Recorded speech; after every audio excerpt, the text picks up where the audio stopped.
इस तरह आपने इसको अनार की टहनियों पर मजबूती से बांध देना है। दोस्तों, अनार के पौधे से फूल और फल झड़ने की 5 वजह होती है। ये 5 वजह आज मैं इसी वीडियो में आपके साथ शेयर करता हूँ।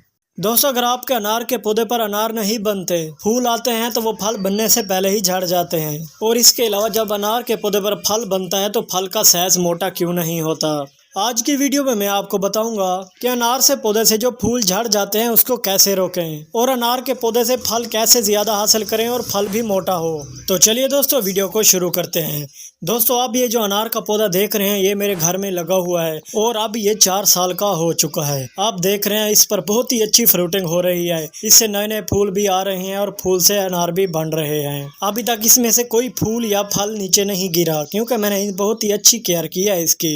दोस्तों, अनार का पौधा आप गमले और बाल्टियों में भी उगा सकते हैं, वो भी 24 इंच के जो बड़े गमले हों उनमें ये आसानी से फूल भी देता है और फल भी देता है। अगर आप अनार का पौधा घर और गार्डन में लगाना चाहते हैं तो इसका लगाने का सही टाइम जनवरी और फरवरी मार्च होता है।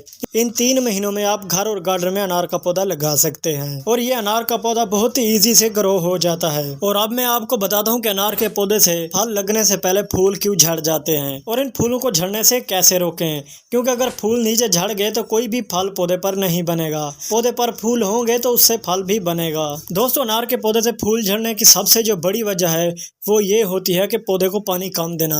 अगर आप अनार के पौधे को पानी कम देते हैं तो इसकी वजह भी हो सकती है कि अनार के पौधे से फूल नीचे झड़ जाना, क्योंकि दोस्तों गर्मी बहुत ज़्यादा होती है जिसकी वजह से अनार का पौधा जिस मिट्टी में लगा होता है वो जल्दी खुश्क हो जाती है। जैसे ही अनार के पौधे के नीचे मिट्टी खुश्क होती है वो सूखने लग जाती हैं, जिसकी वजह से ऊपर से पौधा कमज़ोर हो जाता है और फल भी नीचे झड़ जाते हैं और फूल भी नीचे झड़ जाते हैं। इसलिए आपने हफ्ते में 3 या 4 बार अपने अनार के पौधे को लाजमी पानी देना है, वो भी भरकर। यानी उस मिट्टी को आपने फुल खुश्क नहीं होने देना। आपने हमेशा मिट्टी को मॉइस्चर ही रखना है। और अनार के पौधे को पानी देने का फ़ायदा ये भी है कि अनार का जो फल होता है उसका साइज़ भी मोटा होता है। और इसके अलावा जो दूसरी वजह है वो ये है कि अनार के पौधे में कोड़ी ना करना।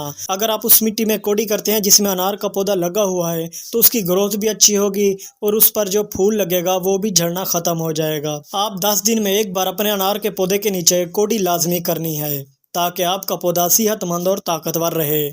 और अनार के पौधे से फल झड़ने की जो तीसरी वजह है वो है फर्टिलाइज़र की, यानी खाद की। अगर आप इस अनार के पौधे को अच्छी खाद देते हैं जिससे कभी भी फूल नीचे नहीं झड़ेंगे। मैं अपने पौधों को हमेशा पुरानी गोबर देता रहता हूं, जिससे मेरे पौधे अच्छा फल भी देते हैं और मुझे अच्छा फूल भी देते हैं और उन फल का साइज़ भी मोटा होता है। अगर आपके पास पुरानी गोबर मौजूद नहीं है तो आप केले के छिलके लेकर उसका फर्टिलाइज़र भी बना सकते हैं।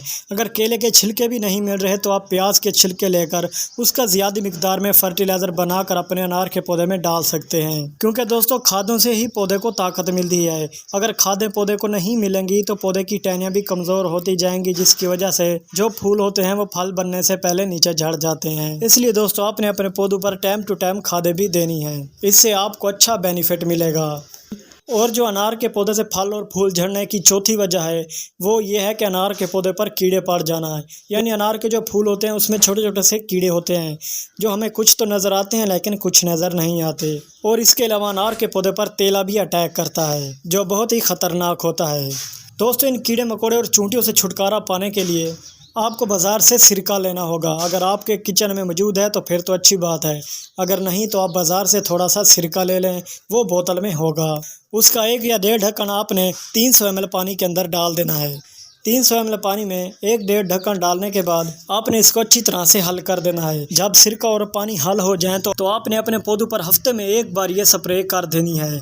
अगर आपके पास अमरूद वाले पौधे हैं या अनार वाले पौधे हैं या कोई और फल वाला पौधा लगा हुआ है, दोस्तों सारे के सारे पौधे पर सिरके का स्प्रे आपने कर देना है ताकि कोई टहनी और शूट या फल फूल बाकी ना रहे जिस पर कीड़ा अटैक कर सके। क्योंकि दोस्तों जिन फल वाले पौधों पर कीड़े अटैक करते हैं उन पर ना तो कलियां बन पाती हैं और ना ही कलियों से फूल खिलते हैं और उस पर जो फल लगा हुआ होता है वो भी सारा का सारा नीचे झड़ जाता है। इसलिए दोस्तों आपने हफ्ते में 1 बार सिरका अपने पौधों पर लाजमी इस्तेमाल करना है। और अगर आपको सिरका नहीं मिल रहा तो आपको इंसेक्टिसाइड पेस्टिसाइड इस्तेमाल कर सकते हैं जो कि आपके पौधे को बहुत फ़ायदा दे।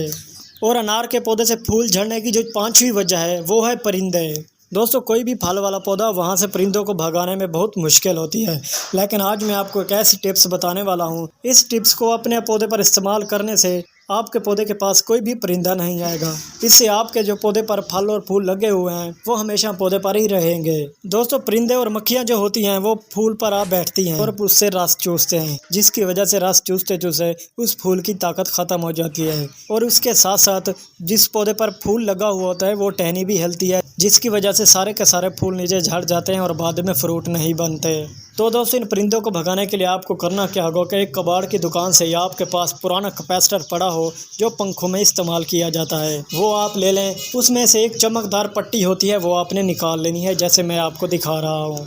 इस पट्टी के आपने टुकड़े कर देने हैं 2 फुट 3 फुट या 1 फुट के टुकड़े करके आपने अनार के पौधे, अमरूद के पौधे, जितने भी आपके पास फल वाले पौधे लगे हुए हैं उनकी टहनियों पर आपने इस पट्टी को बांध देना है, जैसे मैं बांध रहा हूँ। बहुत ही कस के इस पट्टी को बांधना है ताकि हवा की वजह से ये उड़ ना जाए। दोस्तों, इस पट्टी का फायदा ये है कि इस पर बहुत सारी चमक होती है। जैसे इस पर डायरेक्ट धूप की छुआएं पड़ती हैं, उनकी छुआएं डायरेक्ट परिंदों पर जाती हैं और परिंदे इससे दूर रहते हैं।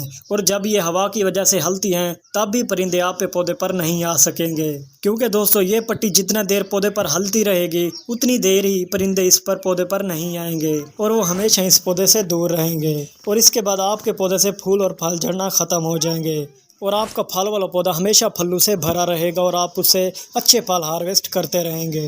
दोस्तों, आज की ये मेरी वीडियो आपको कैसी लगी? अगर अच्छी लगी हो तो मेरे चैनल को सब्सक्राइब कर दें ताकि ऐसी इन्फॉर्मेटिव वीडियो आपके लिए लाता रहता हूँ।